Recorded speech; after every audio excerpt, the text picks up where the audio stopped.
नमस्कार मंडळी, अन्नपूर्णा किचनमध्ये आपल्या सर्वांचं अगदी मनापासून स्वागत आहे। तर इथे पाहू शकता मस्त अशी चमचमीत गवारीची शेंग मी केलेली आहे। तर त्यासाठी सुरुवातीला आपण गवारीची शेंग ही छान धुवून घ्यायची आहे आणि नंतर आपण याला तव्यामध्ये अगदी 2 मिनिटं अशी भाजून घ्यायचे। भाजताना आपण थोडेसे तेलाची धारही टाकायचे आणि छान असे भाजून घ्यायचे। तर 2 मिनिटं गवारीची शेंग भाजल्याने भाजीमध्ये खूप फरक लागतोय, तर खूप छान अशी लागते।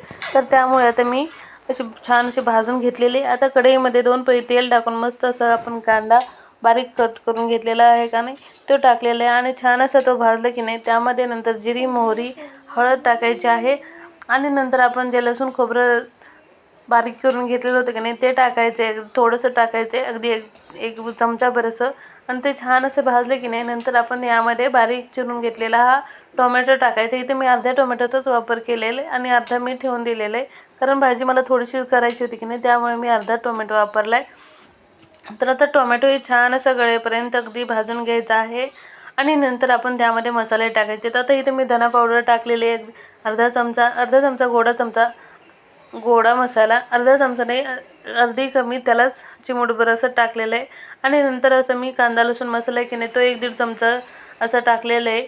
तर तुमच्या अंदाजानुसार तुम्ही टाकायचे। तुम्हाला जर जास्त तिखट हवं असेल तर तुम्ही जास्त तिखट टाका किंवा कमी जर हवं असेल तर एकदम कमी टाकायचे। मी इथं मसाले थोडे थोडे सगळे वापरलेले, जास्त नाही। जास्त टाकले तर एकदम मसालेदार असं लागते, त्यामुळे मी इथं थोड्याच मसाल्याचा वापर केलेला आहे। आता हे सर्व मसाले छान परतून झाले की नाही आपण यामध्ये जी गवार भाजून घेतली होती की नाही ती मस्त अशी छान अशी म्हणजे जेणेकरून त्याला मीठ मसाला जो आहे की नाही तो व्यवस्थित लागेल आणि त्यामुळे आपण 2 मिनिटं अशी झाकून ठेवून त्याला 2 मिनिटं शिजू द्यायची आणि नंतर त्यामध्ये आपण आता तर मीठ मसाला जर व्यवस्थित लागला की नाही आता त्यामुळे मग भाजीलाही चव चांगली लागते। आता नंतर आपण हे परतून झाले की नाही त्यामध्ये आपल्या आवश्यकतेनुसार आपण यामध्ये पाणी टाकायचे, जसं तुम्हाला लागेल की नाही त्या आणि 5 ते 7 मिनिटासाठी आपण याला थोडं झाकून ठेवायचं, अगदी अर्ध झाकणाचं।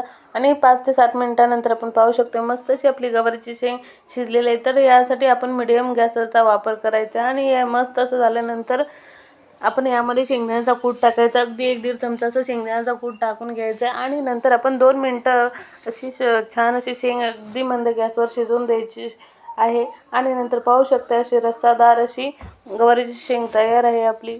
तर रेसिपी आवडली असेल लाईक, शेअर आणि सबस्क्राईब करायला विसरू नका। धन्यवाद।